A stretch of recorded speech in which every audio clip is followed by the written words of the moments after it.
months ago, I bought 20 acres of land for $42,000. The same land is now appraised at $73,000. I saved $31,000 by buying at a county tax auction instead of through a realtor. I'm not a professional investor. I'm not a real estate expert.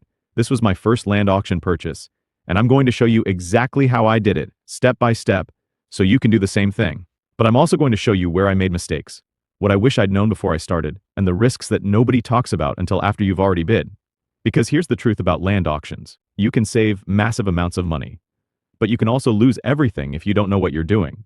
I spent 3 months researching before I ever attended an auction. I made a spreadsheet of 73 properties. I bid on 4, I won 1. And that one purchase taught me more about real estate than 10 years of watching YouTube videos ever could.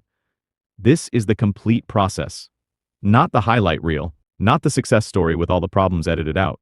This is what actually happens when you try to buy land at auction. Let's break it down. Step 1.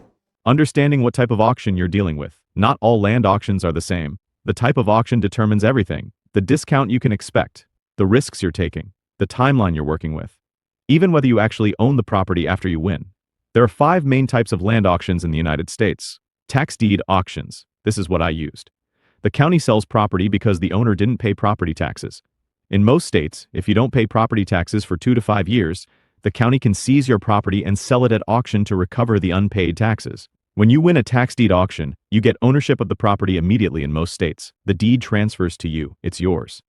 Tax deed states include Florida, Georgia, Texas, California, and about 20 others. Each state has different rules, so you need to verify how your state handles tax sales. Tax lien auctions. This is different. You're not buying the property. You're buying the right to collect the unpaid taxes plus interest from the property owner. The owner has a redemption period, typically 6 months to 3 years, to pay you back. If they pay, you get your money plus interest, often 8 to 36% annually, depending on the state. If they don't pay, you can foreclose and take ownership of the property. Tax lien states include Arizona, Illinois, Iowa, New Jersey, and others. Tax liens are more common in eastern states. Tax deeds are more common in western states. Some states like Florida use a hybrid system. Sheriff sales. These are mortgage foreclosure auctions. The property owner defaulted on their mortgage. The bank foreclosed. The county sheriff conducts an auction, usually on the courthouse steps, to sell the property and pay off the mortgage. Sheriff sales can have redemption periods in some states, meaning the previous owner can buy the property back from you within a certain time frame, typically 6 to 12 months. You own it during that period, but they can reclaim it by paying you what you paid plus interest. Government surplus auctions. Federal, state, or local governments selling land they no longer need. This could be former military-based property, unused government parcels, or seized assets from criminal cases. These are conducted by agencies like the General Services Administration at the federal level or state surplus property divisions. Private or estate auctions. Voluntary sales where the owner chooses to sell via auction instead of listing with a realtor. Often these are estate liquidations, farm dispersals, or sellers who need to sell quickly. The discount potential varies dramatically by auction type. Tax deed auctions typically offer the biggest discounts because the properties are sold as is with no inspection, no warranties, and potential title problems. Discounts of 30 to 60% below market value are possible, especially in rural areas. Sheriff sales typically sell for 20 to 50% below market value, but competition can be intense in urban areas. Government surplus and private auctions often sell closer to market value because they're better marketed and more transparent. I focused on tax deed auctions because I was buying rural land and wanted the maximum discount. Step 2. Research before you ever think about bidding. This is where most people fail. They see land auction and think it's easy money. Show up, bid low, win cheap land. It doesn't work that way. I spent 3 months researching before I attended my first auction. Here's exactly what I did. I started by finding auction lists. In my state, the county tax collector publishes a list of properties going to tax auction about 4 weeks before the sale. It's posted on their website and published in the local newspaper. I downloaded that list. 73 properties total. Everything from vacant lots and subdivisions to 100-acre farms to commercial buildings in town. I eliminated properties immediately that didn't fit my criteria. I was looking for rural land, at least 10 acres, with road access, outside the flood zone, and in a location I was willing to own long-term. That narrowed it to 19 properties. Then I started deep research on each one. Title research. This is critical. You need to know what liens exist on the property before you bid. I went to the county recorder's office. In my county, you can search property records online for free.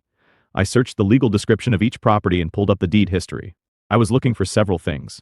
Current owner's name, how they acquired it, when they acquired it, any mortgages recorded against it, any judgments or liens filed. The most important thing to check is IRS liens. Federal tax liens survive tax deed sales in most states. If the IRS has a lien on the property and you buy it at auction, the property is still subject to that lien.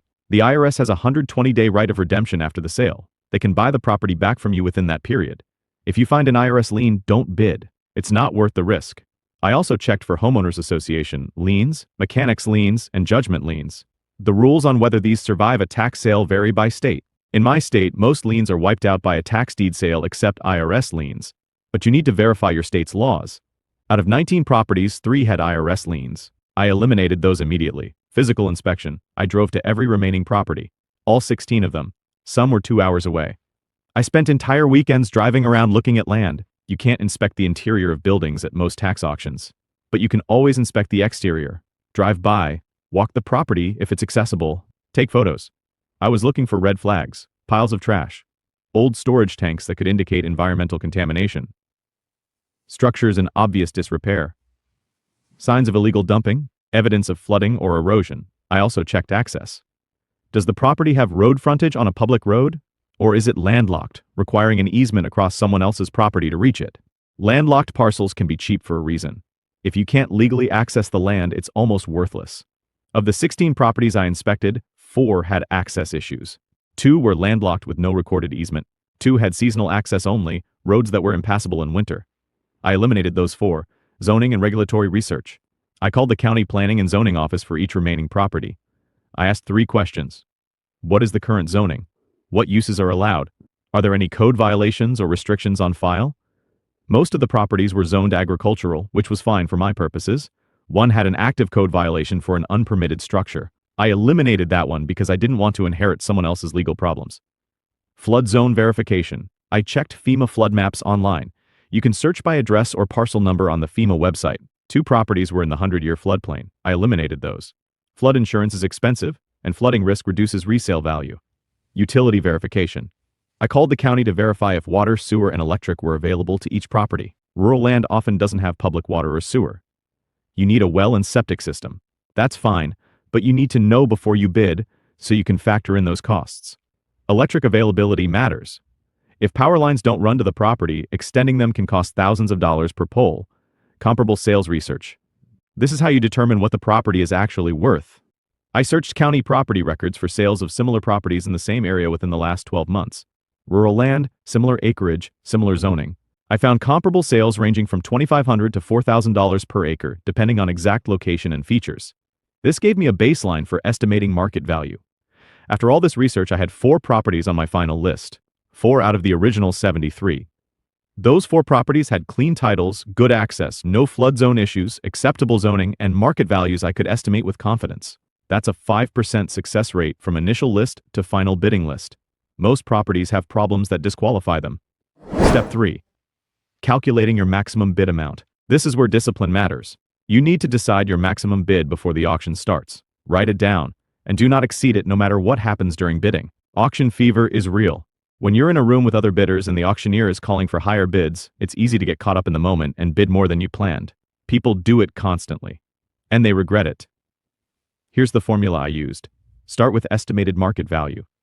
For the property I ultimately bought, comparable sales indicated a market value of approximately $70,000 to $75,000 for 20 acres. I used $70,000 as my conservative estimate. Subtract estimated costs and desired profit margin. Buyer's premium. Some auctions charge a buyer's premium, typically 5 to 10% added to your winning bid.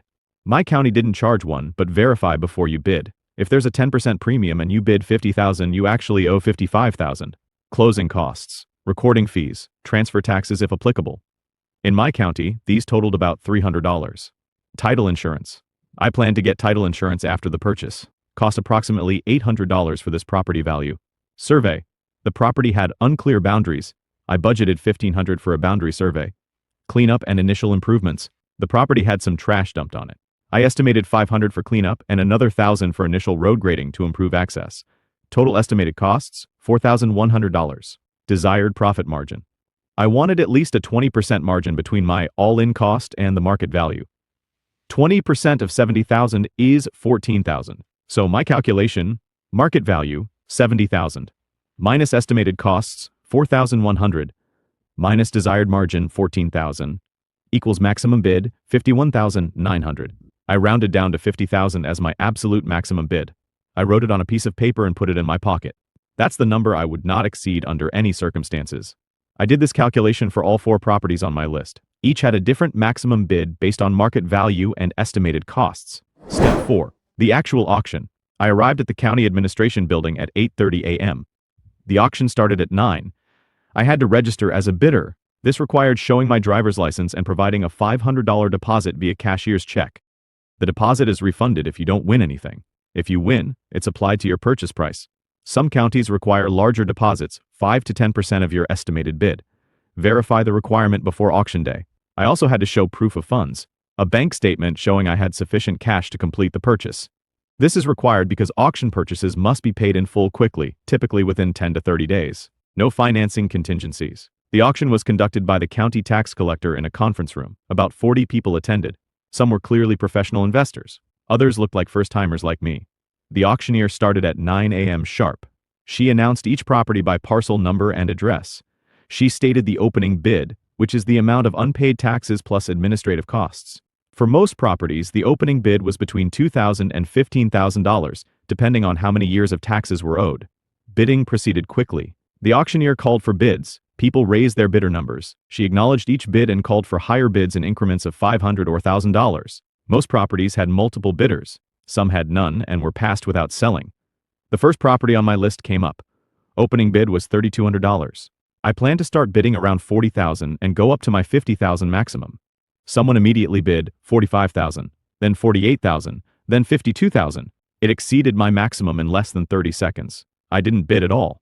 That's discipline. I had my number. The bidding went past it. I sat still. The property sold for $57,000. The winner paid more than I was willing to pay. Maybe they knew something I didn't. Maybe they got caught up in auction fever. I'll never know.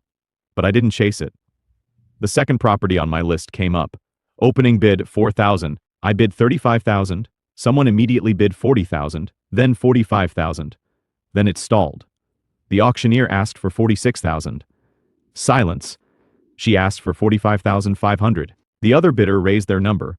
I bid $46,000. My maximum for this property was $52,000, so I had room. The other bidder went to $47,000. I went to $48,000. They went to $49,000. I paused. I was at $49,000. My max was $52,000. I had $3,000 of room left. I bid $50,000. The other bidder hesitated. The auctioneer called for $51,000. Silence. She called again, going once, going twice. Sold for $50,000 to bidder number 24. That was me. My heart was pounding. I just committed to spending $50,000 in about 90 seconds. The auctioneer told me to see the clerk immediately after the auction to sign the purchase agreement. The auction continued. The other 2 properties on my list came up later. One sold above my maximum. The other didn't receive any bids and was passed. After the auction ended, I went to the clerk's office. I signed a purchase agreement. It stated that I had won the auction for $50,000. I had already paid $500 as a deposit. I owed $49,500 within 10 business days. Payment had to be via cashier's check or wire transfer. No personal checks accepted. The clerk gave me a copy of the purchase agreement and the property's legal description. She said the deed would be prepared after I made final payment and would be mailed to me within 4 to 6 weeks after recording. Step 5. Paying for the property and taking ownership. I had 10 business days to pay. That's 2 weeks. I already had the cash available. I'd saved specifically for this purchase. On day 8, I went to my bank and got a cashier's check for $49,500 made payable to the county tax collector. I hand-delivered it to the county office. They gave me a receipt. 3 weeks later, I received the recorded tax deed in the mail. The deed showed me as the new owner. It was recorded in the county land records. At that point, the property was legally mine. But I wasn't done. I still had post-purchase work to do. I immediately bought liability insurance. Even though it's vacant land, I wanted coverage in case someone got injured on the property. Cost was about $400 annually. I hired a surveyor to mark the boundaries. This cost $1,200, less than my $1,500 budget. The survey confirmed the acreage was accurate and showed the boundary lines. I visited the property and cleaned up the dumped trash. I rented a dumpster for $300 and spent a weekend hauling junk. I also had the access road graded. A local contractor did this for $800. Total cost after purchase, cashier's check, $49,500. Purchase price minus deposit, recording fees, $150, paid by county at closing, included in purchase price, title insurance, $800 survey, $1,200 liability insurance, $400 cleanup, $300 road grading, $800 total all-in cost, $53,150. I later had the property appraised for a potential future sale or refinance. The appraiser valued it at $73,000. My equity on day one, $19,850. That's a 37% return on my cash invested before I did anything except clean it up and survey it. Now let me tell you what I learned that I wish I'd known before I started. Lesson 1. Title insurance is harder to get on auction properties. I mentioned I bought title insurance after the purchase. What I didn't mention is that 3 title companies refused to insure the property before I found one that would. Auction properties are considered higher risk by title insurers. Tax deed sales can have title defects. There's a chance of someone contesting the sale or a lien surviving that shouldn't have. Title companies know this. Many won't insure properties purchased at tax auction, at least not immediately. Some will insure after a waiting period, typically 1 to 2 years. I finally found a company that would insure it immediately, but they charged a premium rate about 50% higher than a normal title policy. If you're planning to resell quickly, this matters. Buyers will want title insurance. If you can't provide it, you'll have trouble selling. Lesson 2. The redemption period stress is real.